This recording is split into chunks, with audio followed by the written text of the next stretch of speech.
Serafina?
Nice winter day here in Canada, and it's beautiful out there. And glad you're here. And let's go to the Lord in a word of prayer. Gracious Father, thank you for this beautiful day outside. The snow is refreshing. Just part of your creative abilities, Lord, to decorate this part of the world in the glorious colored white, falling from the heavens above. Lord, it's been a busy week here at church with our Wednesday night Bible study and prayer meeting. Then on Thursday, the ladies had their Bible study. Yesterday, we had the funeral for Gord Sharp's mom, and then we're back here today, Lord. And help our days to be filled with busyness for you. To ensure, Lord, that we're accomplishing the purpose of God, that we're making our lives count for eternity. Thank you for those here. We trust that others will be online today. We ask the great blessings to fall from heaven today to encourage our hearts through your word. Thank you for preserving it for us, that we might be able to open it today and hear the great truths that you have for us. Thank you, as we've been reminded over the last few days, and actually I've had 3 funerals in 3 weeks, and Lord, I'm reminded as I oversee these funerals that you are the God of all comfort. You are the God of hope. And we try to share that hope with those around us, Lord, who live in fear and wonder and uncertainty.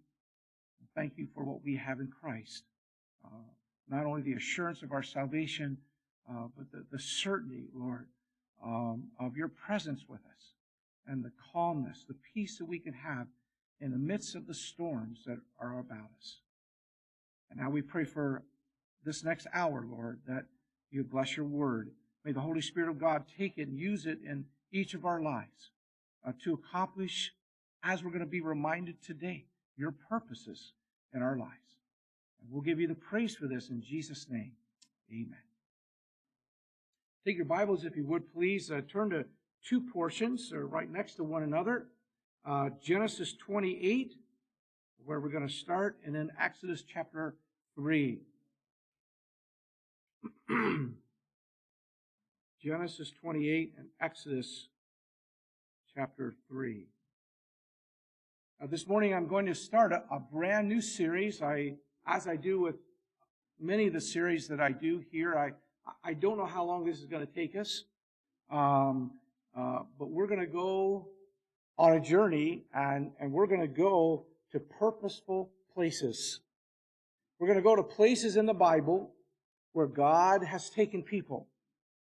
And the whole purpose of this place is to accomplish His will. And so throughout this series, we're going to see where God has taken men and women and taken them to a variety of places in this world to grab their attention. I believe God does the same thing to us today. That God will take us places. Sometimes they're places that we never thought we'd go there. Sometimes they're places when we're not even saved. And yet God allows these places in our lives. He allows us to maybe make poor decisions, maybe sinful decisions. It takes us to places in life, but there God is, and God is at work, even though we may not understand it or even see it.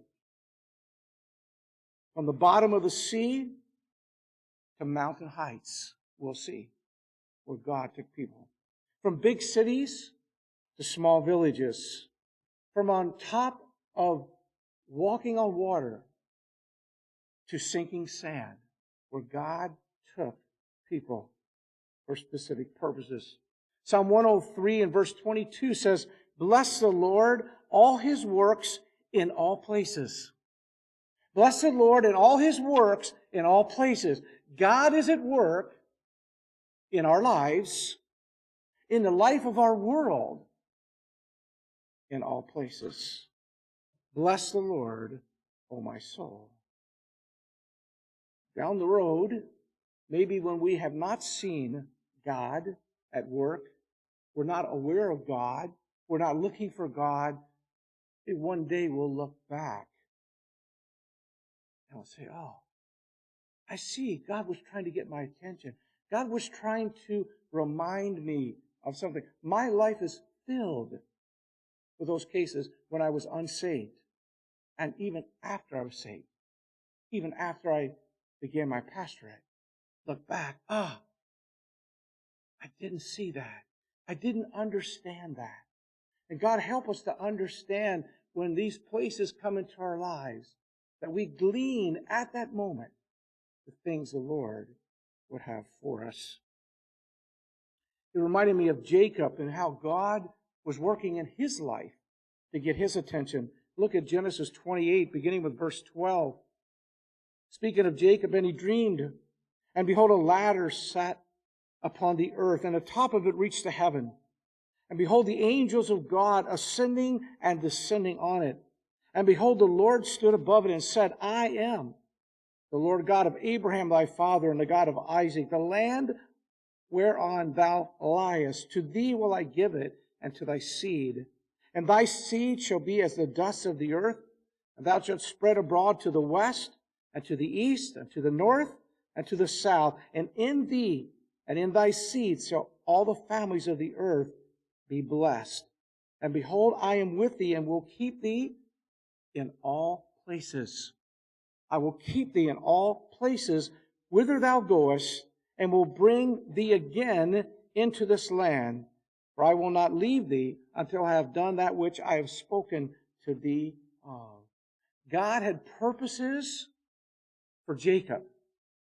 And it was important for Jacob to understand that God said to him, I'll be with you at all places, but I have a plan for your life, Jacob. I want to bless you, and I want to bless your seed. I need you to respond, Jacob, to my working in your life. Notice verse 16, though. And Jacob awakened out of his sleep, and he said, surely the Lord is in this place. There's our word again, in this place. And I knew it not. God was at work.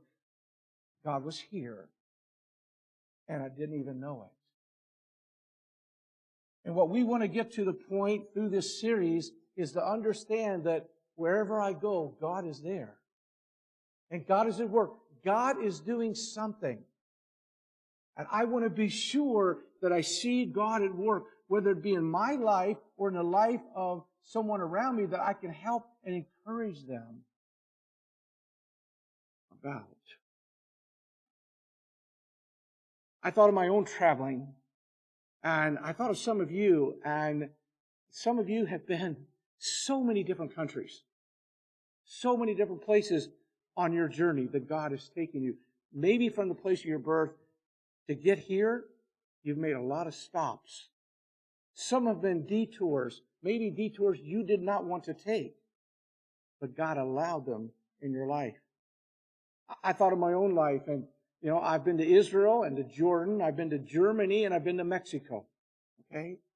In the United States, I thought this morning, and I think I've been to all but about 5 states in the United States. I've been to the highest place in North America, in the Rockies, Pikes Peak.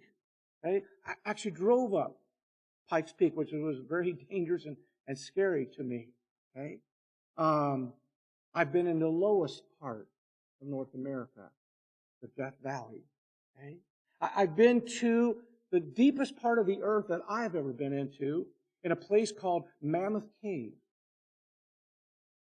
And I took my family there, and we walked down, and there's a tour guide taking us down into the earth, into this national historic site, and deeper into the earth. And you get down, and the tour guide, at some point, as he's guiding us through, and we're looking at the stalactites, and I think the other one's the stalagmites, I think, okay?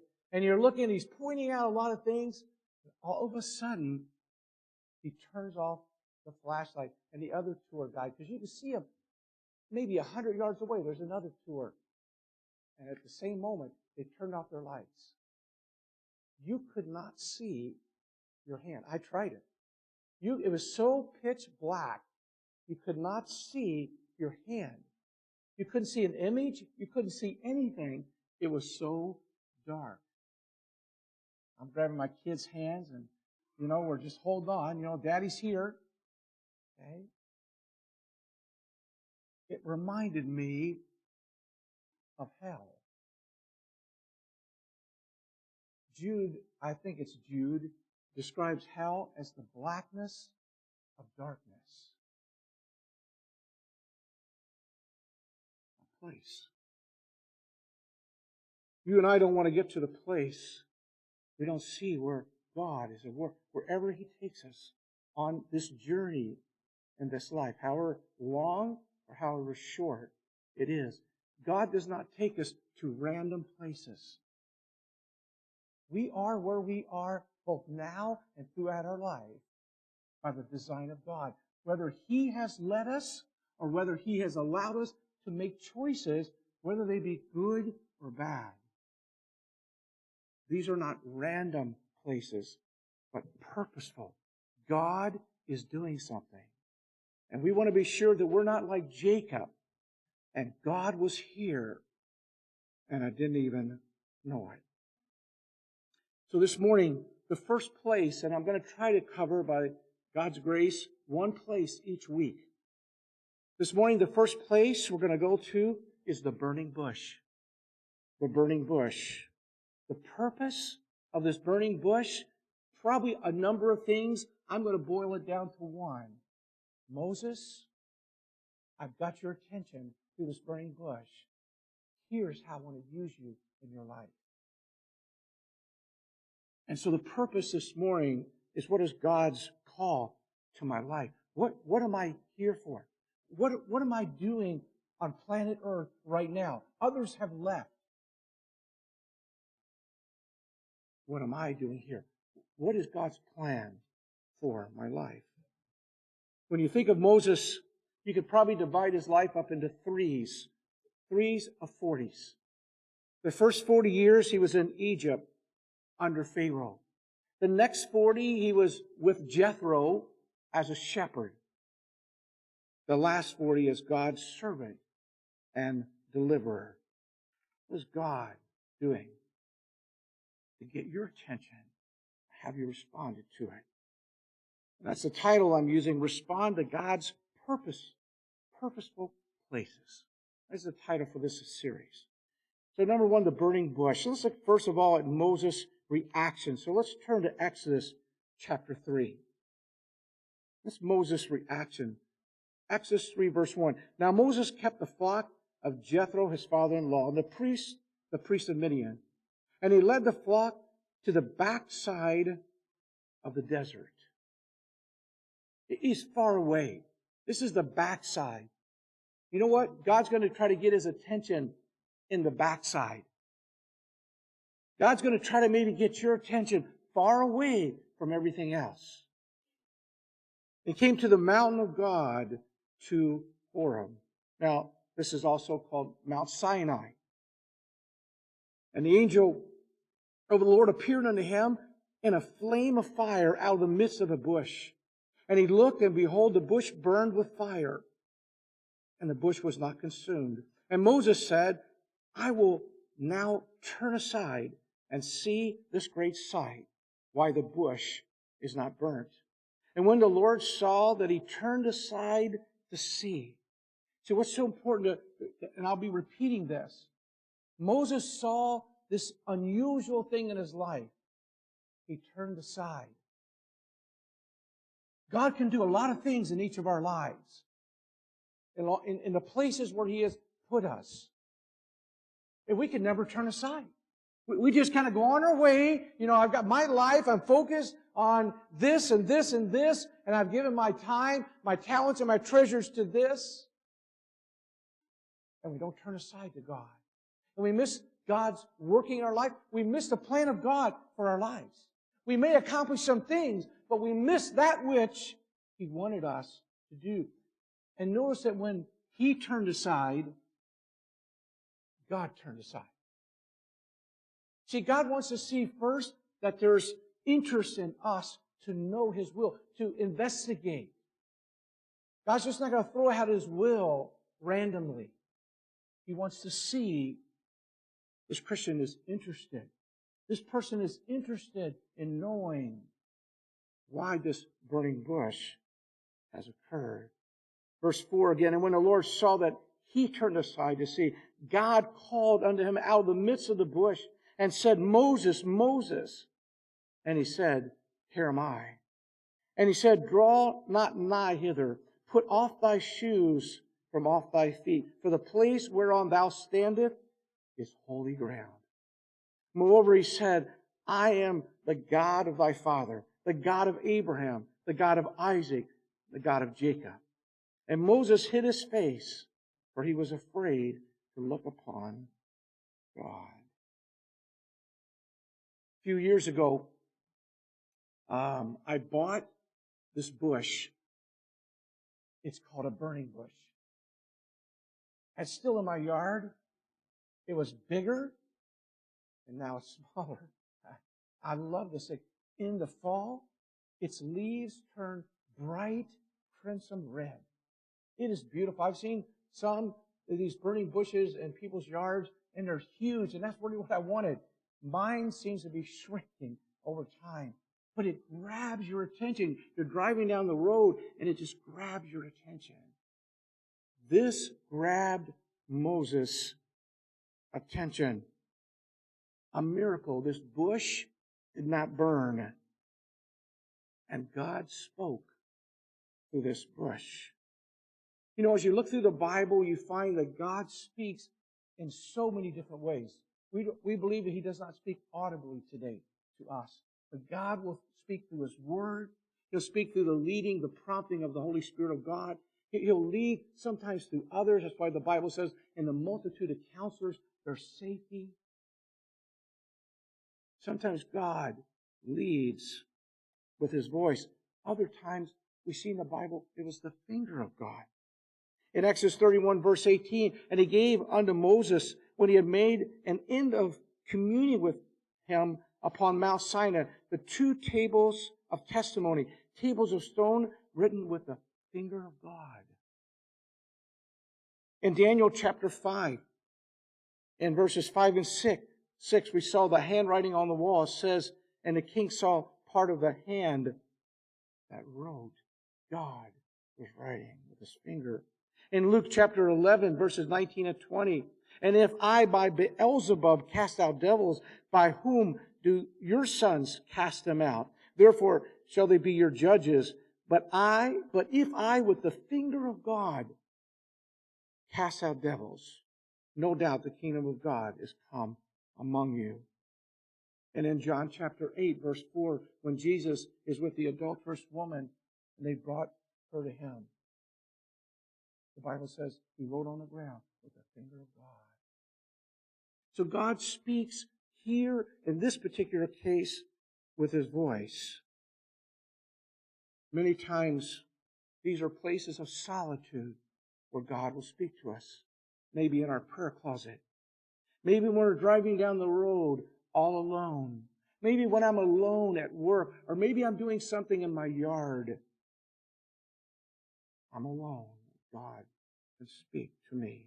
Some may be out of the way. Maybe like a secret garden place.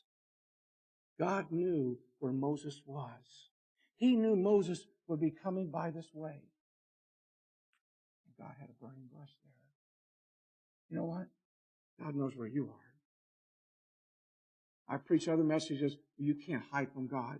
You can't run away from God. We saw that with Jonah. You see it with Adam. You can't get away from God. He knows where you are. And along your way, when God wants to reveal a purpose that He has for your life, some things you ought to be doing, we need to turn aside. And when God sees us turn aside, I want to know why. That's what Moses, I wonder why, he says. God's doing it. He turned aside. God has a history of getting people alone. Paul was alone on the road to Damascus, some people around him. Nobody else heard. God was speaking to Paul. They heard, but they did not see. He then was taken to the Arabian desert, where Paul was, we call that his seminary years, alone with God, being taught by God. That's who you want as your professor, God, teaching you. That's why we go to His Word for things. And Paul was alone, and God was speaking to him. And then we find Paul alone anytime in all the perils that he went through, like the perils of the deep, perils of water. We see God got Jonah alone in the belly of a whale. Jacob wrestling with the angel of God. Thomas with his struggles with his faith. Elijah was under a juniper tree waiting for God to take his life. Elisha, he was alone when Elijah left. Moses had probably been on this pathway many times before, over the 40 years, shepherding. This time was different. You may be going the same path to work every day. You may be taking a jog. You may be taking a walk. You might be doing this or that. But this is the day that God is trying to get your attention about something. This wasn't just an ordinary bush. This wasn't a giant cedar. This wasn't a pillar of fire. This was just something ordinary, just a bush. Of course, it was supernatural in that it was not consumed, but it was just ordinary bush. God may speak to you and I just through ordinary things. It doesn't have to be something spectacular in our life. God may meet you in a store. That's how Moody got saved. My wife's parents got saved going to get their portrait taken by the photographer. And the photographer asked right before he took the picture, "Can I ask you one question? Do you know for sure if you died today you'd go to heaven?" They didn't come in to talk to somebody about eternal life. But God had that moment with them. And they turned. And God turned toward them and they made a profession of faith.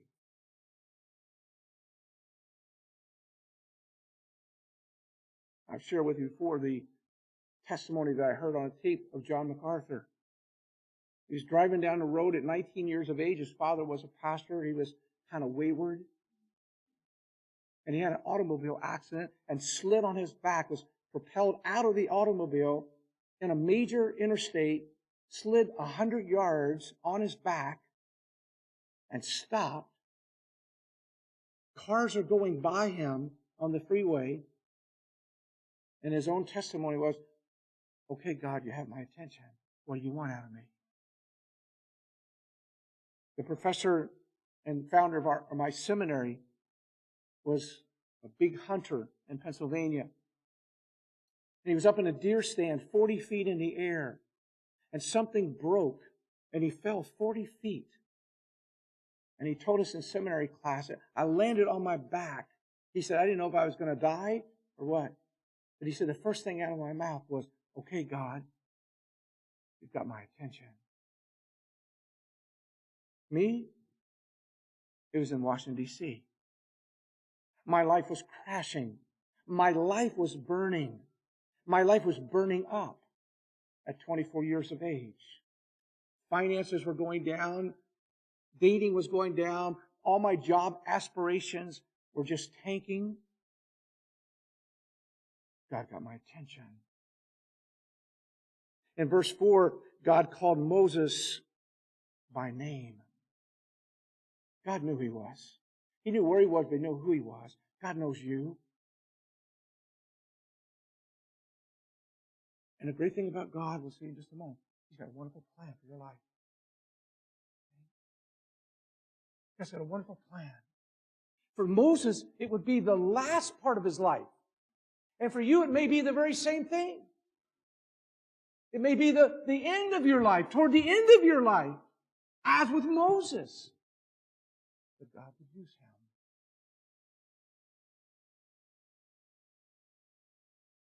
How are we responding to these places where God puts us sometimes all alone? Because that sometimes is the only place He can speak to us. Because we're so busy with so many things. And that's why Paul tells Timothy, don't get entangled with the affairs of this life. We get all tangled and all wrapped up, and we get so busy with things that we miss the purpose of God. We forget what my life is all about. Who am I supposed to pay attention to in this world?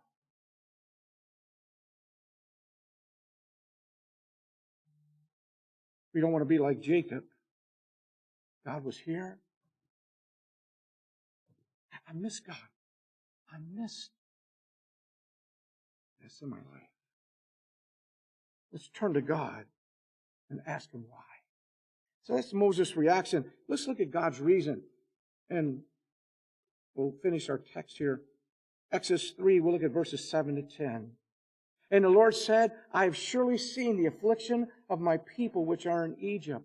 Remember, they've been there 400 years, suffering. Never tell me that God doesn't see suffering. Okay, God sees exact suffering. Everything you're going through when it comes to suffering, affliction, going through hard times. God sees every bit of that. He saw the affliction of Egypt. And I've heard their cry by reason of their taskmasters. Others are treating us unfairly. Life is not fair, and I'm suffering. For I know their sorrows. This is comforting to us. I preached yesterday at the funeral on Psalm 23, the shepherd's psalm. And God as a shepherd cares.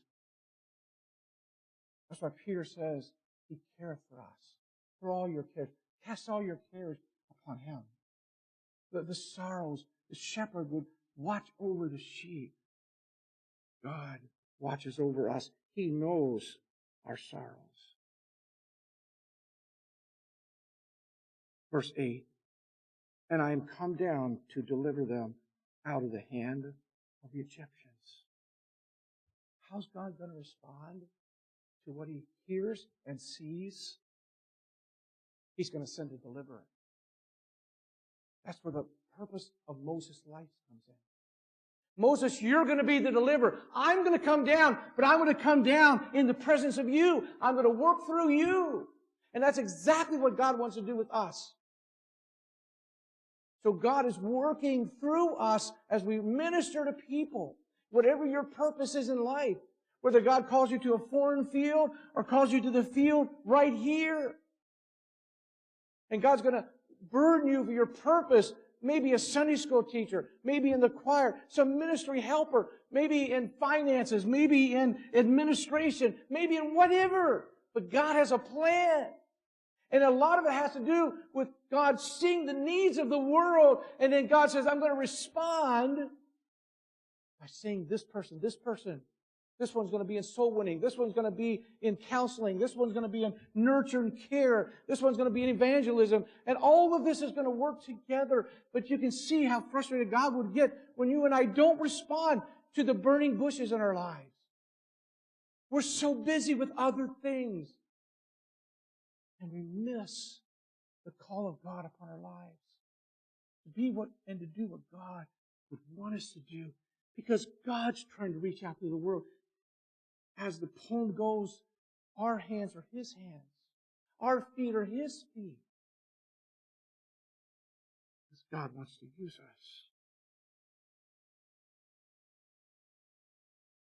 I am come down to deliver them out of the hand of the Egyptians and to bring them up out of that land unto a good land and a large, unto a land flowing with milk and honey, unto the place of the Canaanites and the Hittites and the Amorites and the Perizzites, the Hivites and the Jebusites. Now therefore, behold, The cry of the children of Israel is, come unto me, and I have also seen the oppression wherewith the Egyptians oppress me.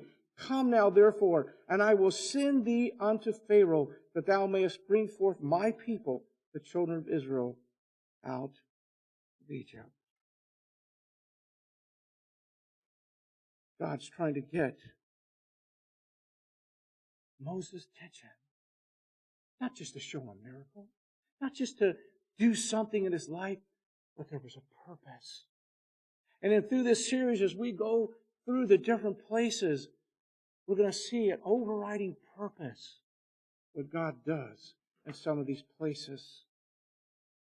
I remember reading the story of Colonel Harlan Sanders. You know him, Kentucky Fried Chicken, okay? Born in my home state, okay? Pretty much grew up there. He wrote an autobiography, okay? And he wrote in that autobiography, he says, I was always a pretty good man. I was always a God-fearing man. And he said, in every venture, every business venture I went into, I always gave God 10%. Any increase. You know, it's kind of like any increases we get today. Just like they had the tithe in the Old Testament, they would tithe the corn and the wine and whatever else. It was always 10%. Really, that should be the pattern for us. Anything where I increase, I get that, then that belongs, the tithe, the holy, it belongs unto God. And so Colonel Sanders said, I always gave a tenth to God. But he said, I always doubted whether God would take me to heaven. And so he said, you know, I went to Australia. I went to a church convention in Australia seeking for answers. He said, I came back after a few weeks with no answers. And he says, I came back to my home city and I was just walking on the streets. A man came up to me. I didn't know this man. And this man invited me to some evangelistic meetings. And me in my old age, he said, I went to those meetings. 2 days later, he said, I got saved. His holy ground, his burning bush, was right there on the sidewalk of his hometown where he got saved.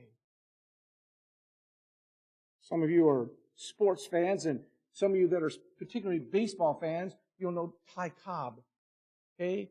A perennial all-star in the American League, won the batting title so many times, was a premier baseball player. He got really sick, was taken to the hospital. On his deathbed, he got saved. He said to the man that led him to the Lord, please tell my teammates. This is what he said, just quote. Tell my teammates, I'm sorry I got saved in the bottom of the ninth.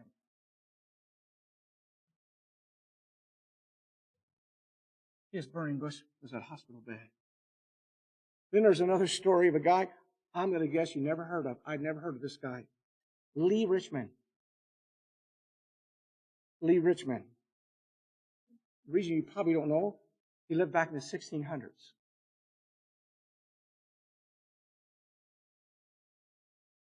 Took a gospel tract in the 1600s, put it on the sidewalk, and prayed over that tract. And this is what his prayer was. God, let a bad man pick this up and read it and get saved. Along comes a man, sees the tract on the sidewalk, picks it up, puts it in his pocket, ends up in prison for other things. In prison, he read the tract and got saved.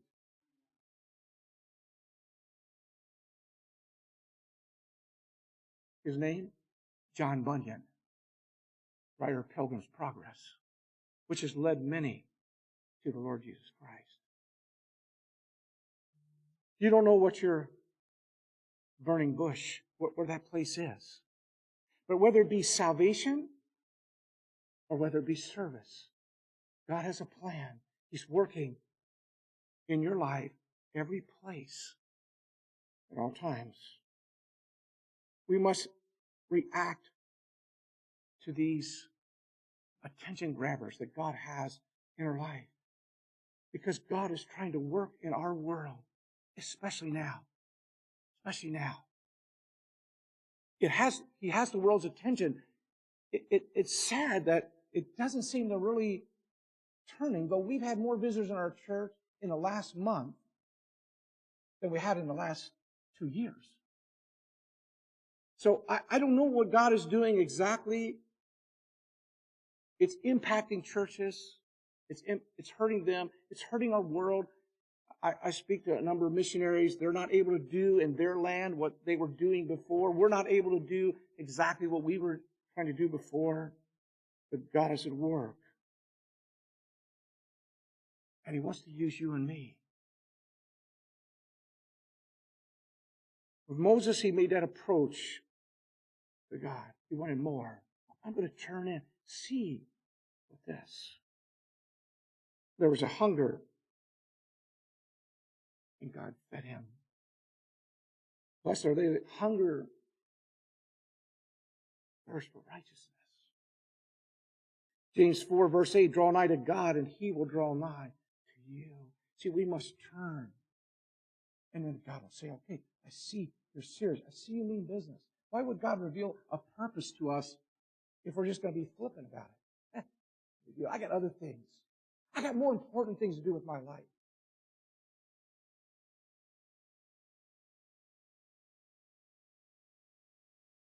Hebrews 11:6, but without faith it is impossible to please Him.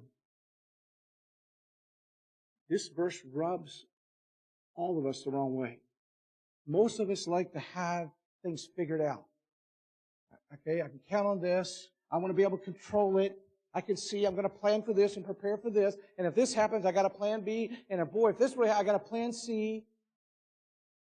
Faith has no plans. It only has a God. And without faith, it's impossible to please Him. Anything we've done in life where I figured it out means nothing to God. I've lived a life apart from God. I don't need God. Without faith, it's impossible to please Him. For he that cometh to God must believe that He is, and that He's a rewarder of them that diligently seek Him. So God says, you seek me? What did Jesus say? Seek me, you'll find me. Seek, and I'll reward you. That's how it always is with God. As here with Moses. Turn, and then God says, I'll turn to you. We see that with salvation. Jesus said in Revelation 3:20, behold, I stand at the door and knock. That's the attention grabber. That happened twice in my life while I was in university. I went to my First Baptist church 2 times when I was in great sin in university. Remember, I run out of the Baptist church weeping. I go right back into my sin. I was greatly convicted, but I didn't turn. God had mercy on me 4 years later. I stand at the door and knock. If any man hear my voice and open the door. I didn't open the door. I will come into him and will sup with him, and he with me. That's how we get saved. You don't get saved because I had a religious experience. I felt. I sensed this. I experienced that. I can see all the miracles in the world. It's not going to save me. I must respond to God in faith and trust Him and His Word.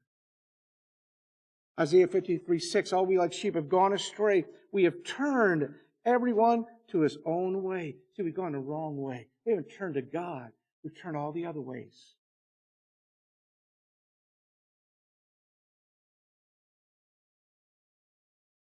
Speak about places. He took my place on the cross. I was a sinner. You were a sinner.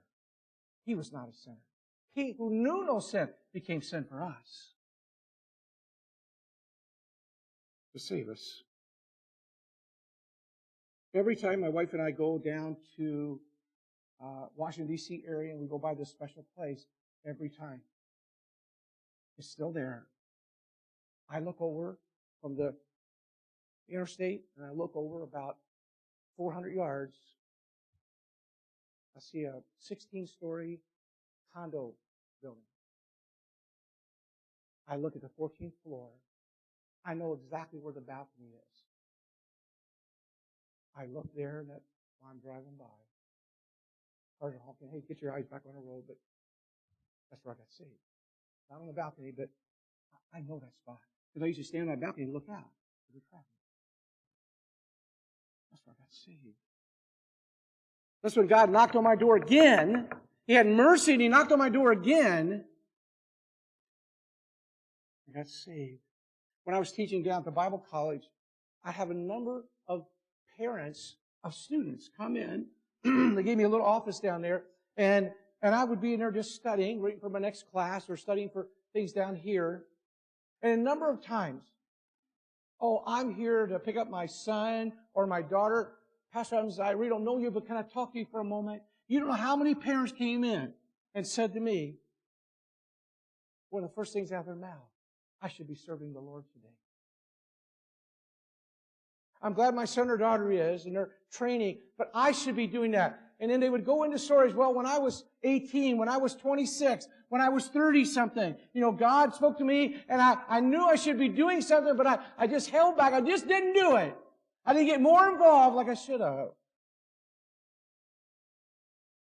And we pray and we talk about, well, let's pull up the pieces here, and God can take the rest of your life, That's what all of us have to do with life when we fail. Moses was a shepherd. That's a common thing back in the day. You might be a clerk. You might be a businessman or a businesswoman. You might be a frontline worker. You might be on an assembly line. You might be a housewife or a grandparent. Moses said, here am I, verse 4. That's our invitation to Him this morning. Here am I, Lord, send me. From Samuel. Here am I, Lord. What's your purpose for me for the rest of my life? I have no idea how long it's going to be. What's my purpose? I surely don't want to live my life out and not done God's purpose. You want me as a Sunday school teacher? You want me as a junior church worker? Do you want me as a ministry worker in some way in the church? Or do you want me on a foreign field? George Gilfillan said this. Let us in a figure, this is from a couple hundred years ago, let us in a figure put off our shoes as we draw near unto God. Let us strip ourselves of the high buskins of pride and of the light sock of indifference and idle myrrh, of the luxurious slippers of sexual sin, and of the hard shoes of rude presumption. And let us with naked and trembling feet and with covered face come into the presence of that God who is a consuming fire. Dr. J. Parker said this, is not all ground holy? Is not God everywhere? Certainly so. Yet it hath pleased God to mark special lines and special places as peculiarly holy. We are not to treat all places alike. When a man loses his sense of religious awe, he has exhausted the supreme fountain of spiritual joy. And then the last quote I'll read to you is from J.D. Boardman. Cultivate the spirit of reverence, for ours is an age of overthrowing ancestral traditions, dethroning venerable beliefs, making the sacred common, in brief, shattering the very instinct of homage. And this is peril indeed. For as Emerson said, no greater calamity can befall a nation than its loss of worship. Bad as heathenism is, irreligion is worse. Better superstition than atheism. Young man, believe me, no man is ever so great as when he kneels. Be it yours to have the same lowly reverence which is so beautifully marked with such illustrious scientists. And he lists 3 scientists in particular. As Galen, he lived in the 100s. Okay, was a Greek surgeon and philosopher who regarded his personal life as, quote, a religious hymn in honor of the Creator. Wow. 1900 years ago, Galen says that. I want my life to be as a religious hymn in honor of the Creator. Copernicus, the astronomer in the 1400s, on whose tombstone is the following epitaph, quote, not the grace bestowed on Paul do I ask, not the favor shown to Peter do I crave, but that which thou didst grant the robber on the cross do I implore. Kepler, the German astronomer in the 1600s, who concludes his treatise entitled Harmony of the Worlds and said, quote, I thank thee, my Creator and Lord, that thou hast given me this joy in thy creation, this delight in thy works of thy hands. I have shown the excellency of thy works unto men, so far as my finite mind was able to comprehend thy infinity. If I had aught unworthy, if I had said aught unworthy of thee, or aught in which I have sought my own glory, grievously forgive it. And the last scientist, Newton, Sir Isaac Newton. And he says this, who never mentioned the name of deity without uncovering his head. Have we lost that holiness today? That reverence unto God who is trying to work in our lives? Growing our life is not so much to serve men as it is to serve God. Because men may not appreciate what you do, either in the church or in the world. Moses' life could be divided into 3s. It was the last 3 where God got his attention. That's when he got serious about God. God knows your name. He knows your address. And God has a history of coming after us to get our attention. God shows us who we are not to show us who He is.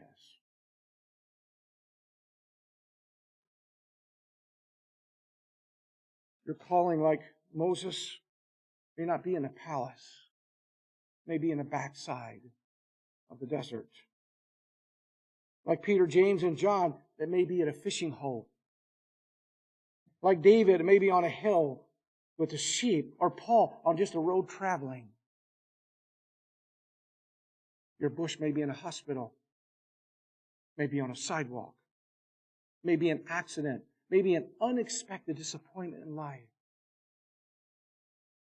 For the first 40 years, Moses was a somebody living with Pharaoh. The next 40, he was a nobody. And the last 40, he was a busybody for God. In real estate, they say there's 3 words that mean everything when you're buying, even selling. Location, location, location. Pretty close to what God is saying. I'm going to put you in a place. I'm going to try to get your attention. Turn aside. I could turn to you. There's nothing in our lives to replace purpose. Kids, grandkids, money, prestige, possessions, popularity, nothing. Nothing will replace God's purpose with our life. Spurgeon said this, if you're saved, the work is but half done. You are employed to bring others to Christ and to serve Him. Don't do the one. In other words, get saved and leave the other undone. God met Moses tending sheep, Gideon while he was threshing, Elisha while he was plowing. Where will God meet you?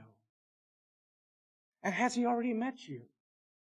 And like maybe me in my life, I didn't turn aside to God.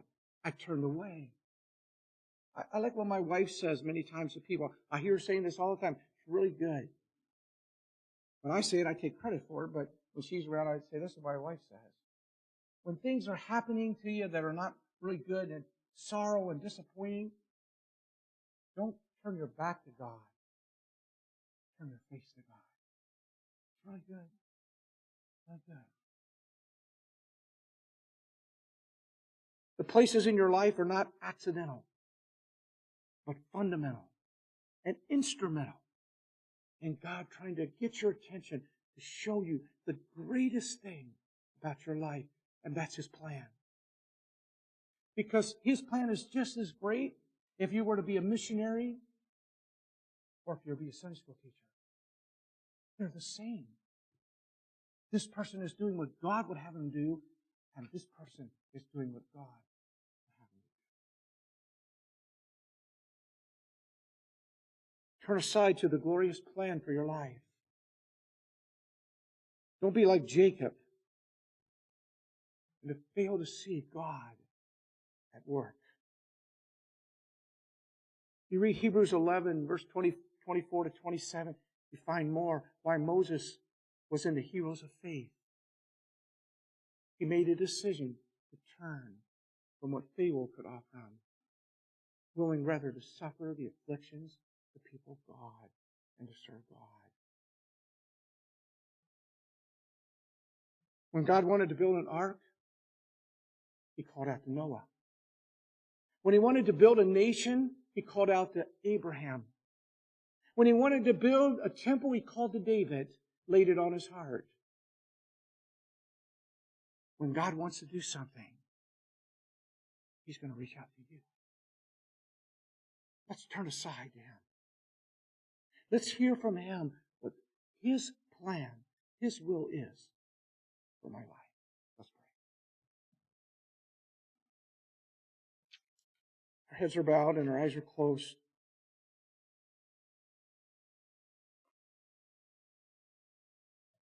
In just a moment, Seraphina is going to play the hymn, Hear My Lord. If you're not saved, you're not sure where you spend eternity, I can tell you where you are. You're on your way to hell. You're on earth now, but you're just awaiting the final destination. That's hell. Jesus doesn't want you to go there. He bore your sins and my sins to provide a way to eternal life. But you've got to receive Him. You've got to accept the gift of God. Turn away from your way to be saved and turn to the Lord and receive Him as your personal Savior today before it's too late. He took your place so you could join Him in His place in heaven. You're a Christian. What are you doing with your life? If you know, fulfill it. Be the best you can be at whatever God would have you to be. That will honor and glorify Him. That will fulfill your purpose in life. Moses was toward the end of his life. Most of his life had been gone, but he would use the rest of it to be used as a deliverer. Surely not what he thought. But it doesn't matter what we think. What does God want? Whatever God wants, He'll equip me, enable me to do it. We don't have time, but you could read the rest of Moses, and a little bit later on in Exodus, Moses gives all these excuses why he can't be what God wants him to be. Let's don't give God any excuses. Let's give Him every bit of what we have for His ultimate glory. Let's respond to His purposes and the places where He speaks to us. This morning, the invitation, you can remain seated, your head bowed. Christians are in a spirit of prayer, but if you want to come, you want to say something. Maybe this is a burning bush moment for you. God has spoken to you about something. maybe to get right in your life, maybe to start something. Don't turn away. Please don't turn away. Turn to the Lord. Maybe you're not even sure. Come to Him. Say, God, I'm not sure. That's exactly what He wants to hear, and God will reveal it. You want to know the Lord as your Savior, come. We'll help you know Christ as your Savior. Whatever your need, you come this morning.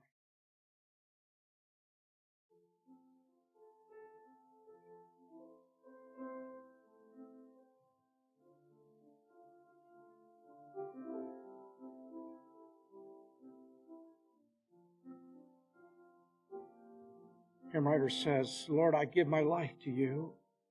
Take control each day. I will follow anywhere, near or far away. Here am I, Lord. Send me. Here am I, Lord. Send me. I will serve you faithfully. Here am I, Lord. Send me.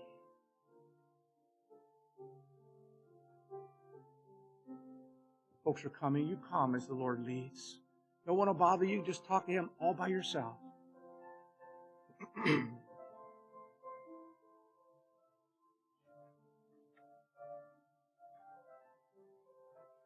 Moses was fearful.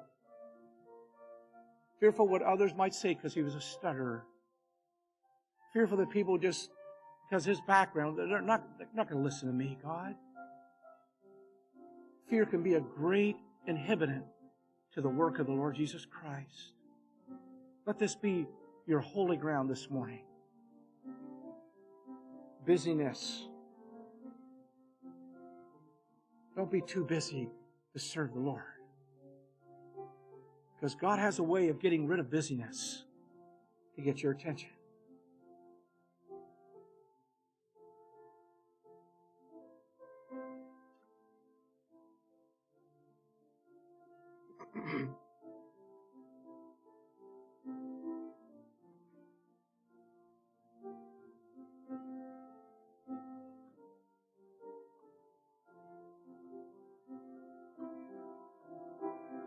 Here am I, Lord.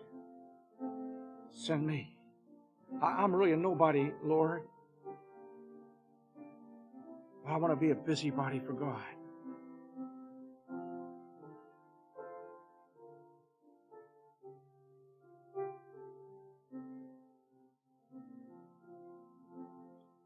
Father, thank you for the time this morning in your word. We're thankful, Lord, to travel to this place this morning. To understand even in our own lives, Lord, how these things might happen. You get us alone. You get our attention. Help us, Lord, to turn to you. Not to be so foolish to turn away. To give you our back and not our face. Bless your word to our hearts this morning. In Jesus' name, amen.